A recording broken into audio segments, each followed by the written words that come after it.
like, I'm going to have a nervous breakdown. You know, I just don't know how I'm feeling some days. And it's just not fair. Like I said, and I mean this from my heart, I wish we weren't here. I wish she would have did anything but what she did. The jury's found you guilty, Ms. DiPolito, of solicitation to commit first-degree murder. So my task is to figure out what an appropriate sentence would be, somewhere between 48 months and 30 years in the Department of Corrections. How do I rehabilitate you from what you have done? And I think that's a function of spinning your moral compass. I think your moral compass is askew. I think that it's something that it's not like getting a drug addict off drugs or an alcoholic off alcohol, but rehabilitation, I hope that occurs as part of this sentence. A big variable, and the one that's most conspicuous, is punishment.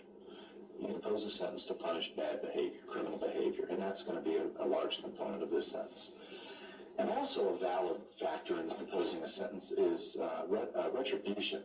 And retribution is giving society the vent, the outlet, the sense of that person got what he or she had coming. So I consider those factors and try to figure out what weighs most in tailoring a sentence for you. And it has to do with the facts of the case, and it has to do with who you are and what you were thinking. And here's the way I see it.